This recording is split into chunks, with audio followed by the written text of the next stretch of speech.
just like that, we're live again. All right, some of you guys that you've seen the video this morning, so I updated the frost damage, but now the plants have got to sit for a little while so you can see it a little bit better.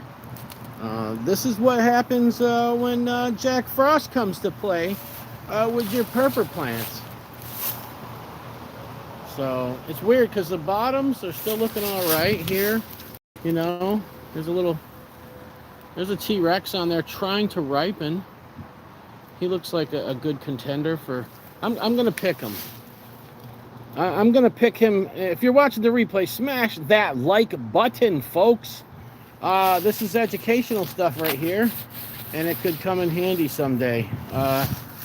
See the leaves here, the frost damage. The peppers are still fine. That pepper is still nice and firm right there. Flamin' Jackson in the building. God bless you, brother. What's up, Mark? What's good? What's good? Smash that like button, folks. So, I'm showing the damage. Now, look at this. No damage. Right? Look at that. Damage. Damage incorporated. Over here, no damage. These are looking really good still. Like, oh, peppers, man. Now, when you get peppers that aren't ripe like that, they won't have the same flavors when they're ripe. They won't have the citrus notes or the sweet notes, but they'll still be hot and they'll still have some flavor to them. I got a whole bunch. I'm going to mix them in, make some flakes, and mix them in with some other peppers. Damage. So I did a video. Tommy T-Bone is in the building. Did a video on the damage yesterday at 33 degrees and 1 hour of 32, but it was only 32 for an hour, and there wasn't much. Just this plant was affected.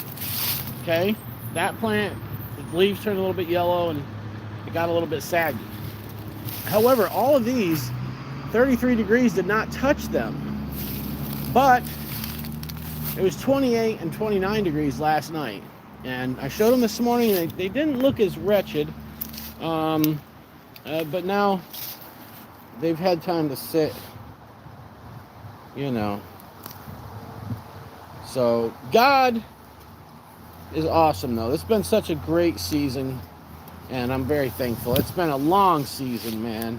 I mean, it has. We were able to plant our plants early this year, and we had. I'm picking more of these. I keep picking them. There's just so many peppers, man. Look at that one. White Moruga right there. Well, actually, it's a lime green Moruga. Pepper X, world's hottest pepper. But look at over here. Isn't this weird? These are two plants like intertwined, but look at this one.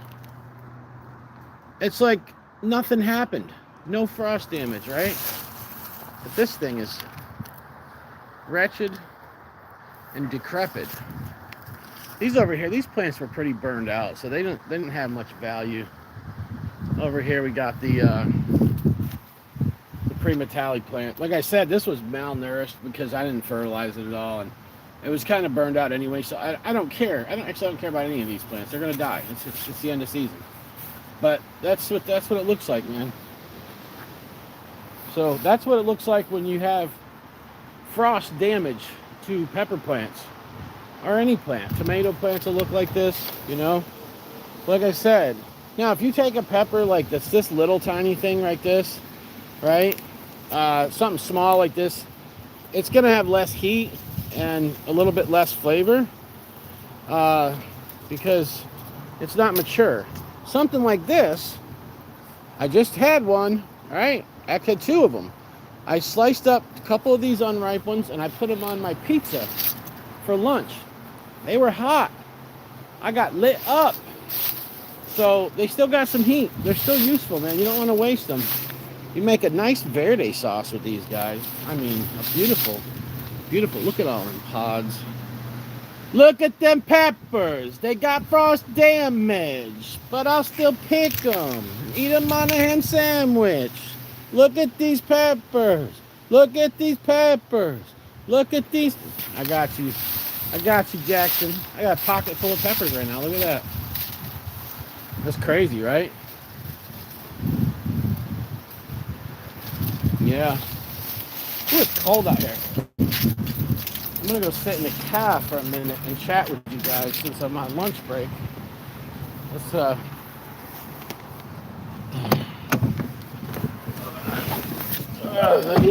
yeah. How do I do this? There we go. I know it. I'm not really dressed for the cold, but I got a sweatshirt. Actually, my League of Fire sweatshirt. It's in the building though. All right, so I'm just on my lunch break, and I decided to show you guys the pepper plants. I've had a very weird day. I was standing there earlier talking to my boss, and I felt a thump in my chest, and then some chest pain, like I was having before. So I haven't felt that type of episode in about a month and a half. So it's kind of crazy, but I've been doing good. Thank you so much, Jackson. I got another comment here. Don't get me wrong. So he says he disagrees with smaller pods. You know what? Sometimes they are sometimes they are hot. Yeah. Sometimes they are hot, and sometimes they're super floral too. So yeah, I'd say, you know, I agree with you to a certain extent. Sometimes it matters, right? Sometimes it matters on the maturity, like how long's it been on the plant. I picked green super hots off the plant and ate them and detected no heat. It tasted like a green bean. There's other times I've ate them and they were just as hot as a ripe one. So, you know, Miss BullCow pulled all the pepper plants out at our house a couple weeks back, and she kept all these green peppers, and I made her a verde sauce with lots of cilantro in it. It's a simple sauce, man. We put it on tacos. It's really awesome. Austin, what's good? Spicy grass, yeah. Yeah, that's true. Yeah. You can get them. You can get them hot. I just know the ones I cut up were probably like these. They were about the same size as those. Chili Eskimo in the building. And I put them on pizza, and I'll be honest, I probably wouldn't have cut up two of them if I knew it was as hot as it was. I probably would have just cut up one pepper. You know, I got lit. But yeah, it's the end of the season. This will be the last time I show my pepper plants. Actually, I thought this morning would be.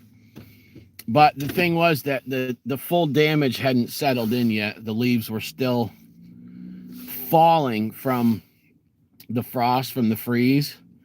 And I came out and looked at them a little while ago after the sun hit them and after they had time, you know, and the wind's blowing around and stuff. And I was like, oh, yeah. Now that's a better, little bit more accurate of a, but you can see the damage. My video this morning was very good because what I did was I now have that in the database, okay? YouTube is like a database for me. I can go back and type in M.A. Wartrix, Uncle BullCow in the search and find a review of a Wartrix that I did 3.5 years ago. And I can see what I thought of it. What did I think the flavor was? I'm glad I said Wartrix because I'll be honest, I don't remember. I had a yellow Wartrix and I thought it was hot and that's all I remember. But I don't remember the flavor notes on or anything. See what I'm saying? So I like that. And with the gardening stuff, oh man, you know how much I learned from myself? Yeah. My own mistakes or trials, tribulations, or just, you know, my own successes.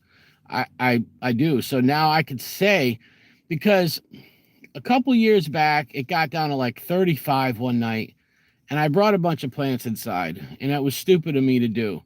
Once they were in there, I had lights on them. I had them next to the window. I had everything set up. I left them in there, and then I got aphids in the house, and they got all over my wife's plants. It was a nightmare. I wish I didn't do it.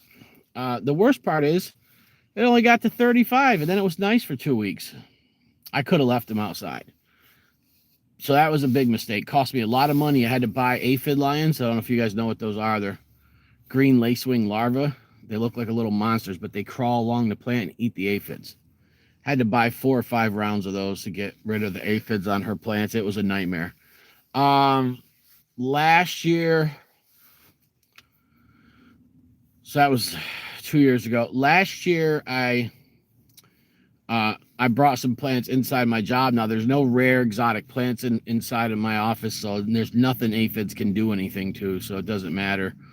But last year I brought some inside, and when it got frozen out and stuff, and I just brought them inside and let them sit in there for like a week while we got a frost, and then I put them back out on the porch, and they didn't have a ton of pods, but they had some that were like in the ripening stage. And so I had pods, you know, for Thanksgiving. Guess what? This year, praise God, I'll have pods for Thanksgiving again. Why? Because it's a week from today, and I just picked a bunch of ripe ones and a bunch of unripe ones. Those peppers are in the fridge. They'll be fine. I'll be eating fresh pods for Thanksgiving. And then after that, it's okay. It's okay to take a break. I mean, I got friends in Florida, and you know what I'm saying? I can get my hands on some pods if I want them, and maybe I will. Sometimes I buy, you know, for New Year's or something, I'll buy a box for Mrs. BullCow, and you know, it's the hardest time to get peppers, I'll be honest, is February and in early March. We've had fresh pods in March plenty of times, but February, it's tricky. It's very hard to get fresh pods in February. It's just not something. Anyone that's brought plants inside that were produced there from the year before, they kind of like let them rock out. They get burned out by then. So, you know, but it's okay. We need a break. It's good. Here's the thing. I have a lot of pepper flakes and powders. I don't have a lot of powders. I have some powders, but I have a lot of hot. So I just have other products, man. I've really been transitioning to flake, eating it on almost everything. And so while I will miss the fresh pods, especially with salads and sandwiches, slicing them up, I'll adapt to the flake. And next year, when I get my first fresh pods, I'll appreciate them more. You know, usually I get a hold of, like, one year I bought Linda Fiery Treats. I bought her first box that she had of the season. You know, I'll get a box from her, the Chamber, somebody, you know what I'm saying? I'll just hit somebody up March, April, grab a box, and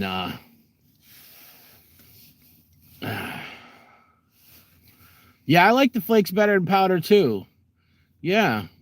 Yeah, thank you, Lawn Dog. You're right. Yeah, I love it, man. I love learning for myself. I really do. But I've been loving flakes more than powder, man, like for a while. Last year, let's see, 2 years ago, I think I did 7-pot Primo flakes and maybe Primatali. Last year was Primatali flakes. I think I had some 7-pot Primo left over. You know, it crossed over somewhere. But the Primatali flakes were so hot, guys. We had one jar, and that thing lasted us forever. Me and my wife got calf cramps when we'd eat this stuff. We'd put it in something, it'd be too hot for us. They were brutal. And then this year I just been dehydrating all kinds of stuff. I gave a lot of flakes away, man. And I'll be honest, let me tell you something.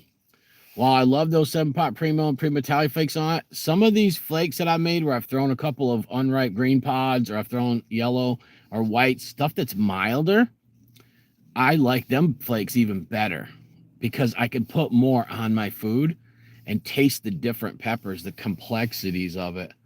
And so just like Harvest 912, they made a mixed pepper flake. It was phenomenal. I only had a little jar. It was gone quick, but I gave them 7 pounds of peppers to make a pepper flake, and they've been busy with some other stuff, but I think they're going to come out with that soon. So you guys, you'll be able to get your hands some Uncle BullCow flakes from them that I donated. I might do I'm probably not going to do a Black Friday sale because I just did a Veterans Day one and I don't want to be that guy. But what I might do is maybe for like Black Friday, Small Business Saturday, Cyber Monday, I might end up doing like anyone that orders throwing in some pepper flakes because people really liked it. I got really good feedback on the last time I did that. A lot of people that ordered from me got a hold of me and were like, yo, those flakes are slamming, and they liked them. So I might end up doing something like that with some of the pepper flakes until I get low enough where I know it's like this is all I have left for myself. Yeah, but bittersweet moment. It's the end of the pepper season. It's all things must come to an end. So I just want to jump on and show you guys. I was like, hey man, I just did a video earlier, and I kind of thought when I was doing the video, I'm like, the plants might start looking worse throughout the day, but I wasn't 100% sure. But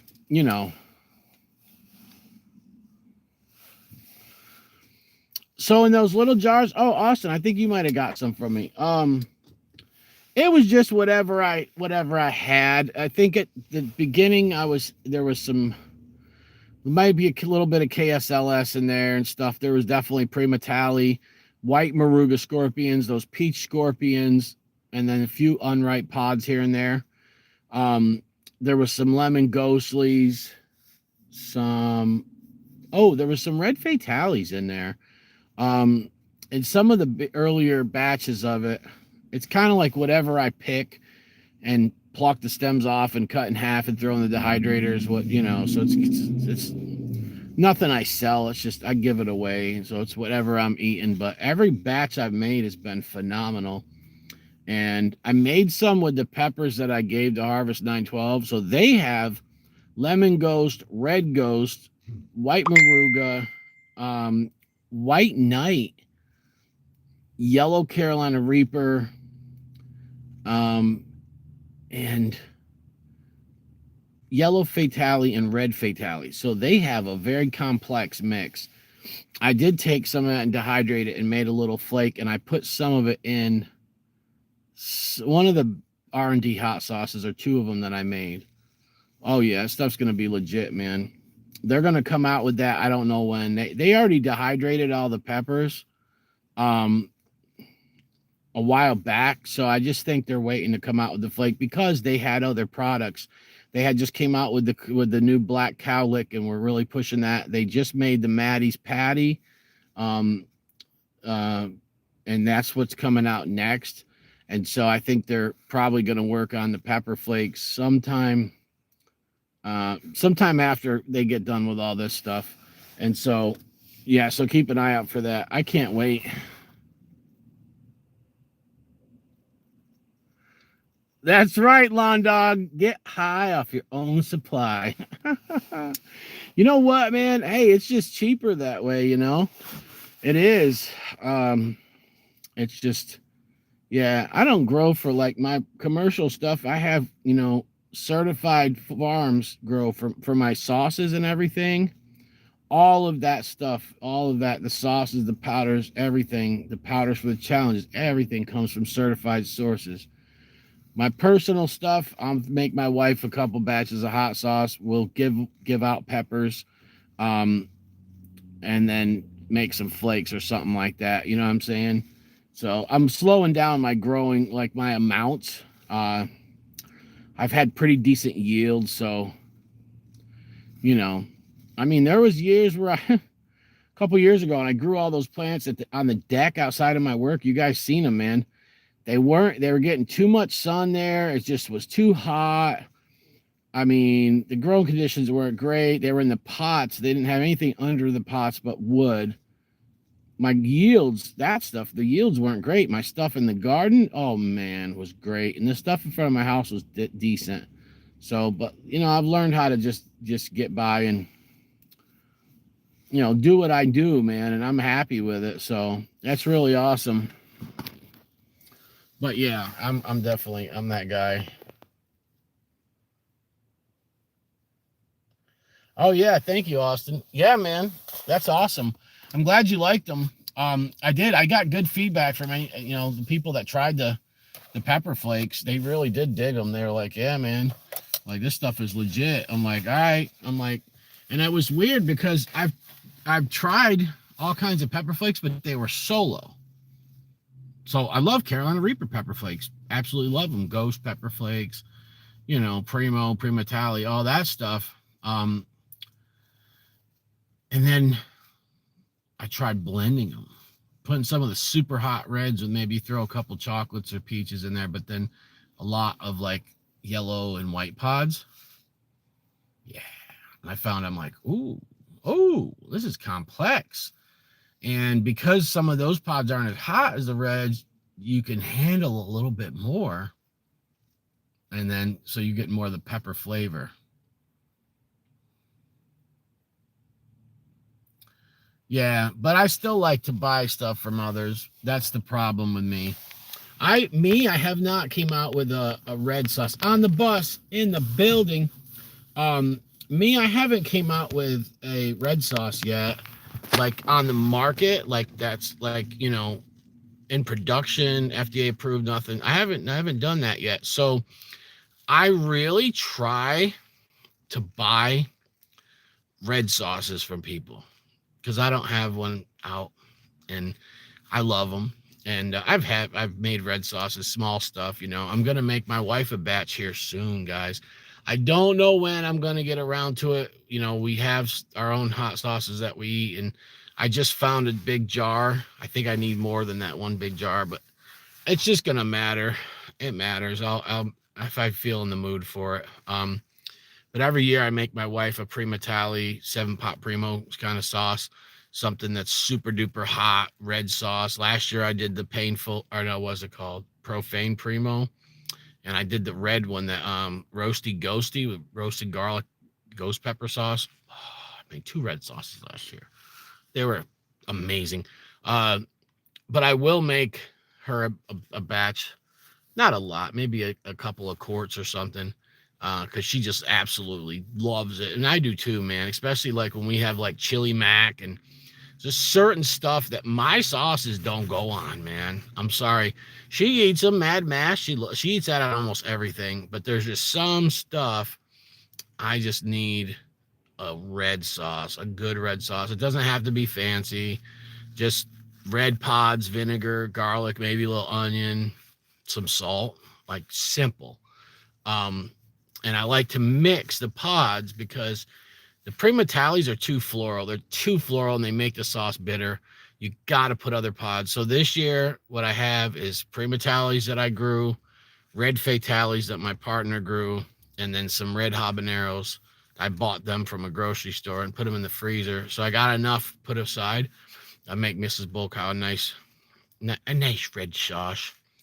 And I just don't know when yet. I still got a big jar of Mad Mash, then a big jar of the Verde sauce, and then I'm reviewing sauces now. That's why I'm hesitant. Like once I'm doing, I kind of look and see. I'm gonna review a bunch of hot sauces next week. I'm like, man, I don't want to make a batch of something. I'm gonna have these, but there comes a time where I'm gonna take a break or get seek the heat. What's good? I was just showing people the frost damage of my pepper plant. Smash that like button, folks. And if you haven't done so, go watch the video I just uploaded today, a couple hours back. It says frost damage to plants, and that there's good. And I even put on the screen, there is a screenshot of the temperatures when I took that screenshot early in the morning. 28 degrees, an hour later, 29, then 29, then 29, then 34 once the sun got overhead. That's called a deep freeze. That's death to your plants. The night before, 33, 33, 32, 33. That didn't touch them. This is very good stuff, man. And I'm glad that I'm learning more and more. And I'm glad that I could share it with you guys. And no, don't make the mistake I did. If it's going to be 35 out for 3-4 hours, it ain't going to touch your plants at all. At all. Your plants will be fine. Sun-dried tomato, yeah. Yeah. You know what? There is a couple sun-dried tomato sauces that I've had. Mike Palmetier, Rise and Smoke, he uses sun-dried tomatoes in his Smoldering Embers, his smoked habanero sauce. It's really good. A couple other ones. I don't remember if High Desert, somebody else has a sauce with sun-dried tomatoes in it that I really love. Yeah, we use sun-dried tomatoes quite a bit. I might throw some. I don't know. I don't want to throw off the flavor. I know they taste good. They taste real good with anything smoked or fire charred, fire roasted. I'm just wondering if I should put some sun-dried tomatoes in Mrs. BullCow's red sauce this year. She loves sun-dried tomatoes. I just don't know how she would like. I don't know if that would throw off that flavor I want. That flavor I want is like, it's more complex and better flavor than like Reaper squeezins, but that's basically like, Reaper squeezins is just straight Reaper with a little bit of vinegar. It's like, a lot of people don't like it. I do, right? I like that straight, just red pod flavor, Love it. Can't beat it at all. But yeah. Anyways, guys, I'm going to get back to work. I was just on my lunch break. I wanted to show you guys the pepper plants and show you that the destruction is now set in. You guys got to see you got to really look at it a little bit better and see. But we will be back on here. I'm going to review some sauces maybe tomorrow. I don't know. I think I might do a sauce review tomorrow, maybe an upload or something like that. And we'll be back on live, and we'll have some more stuff for the members. If you guys want to join the members only, that's where we put up extra content. The bullpen, I call it. That's like extra content and get into some more personal stuff and, whatever. But we'll be on here. We're still making content because Uncle BullCow freaking loves you. What?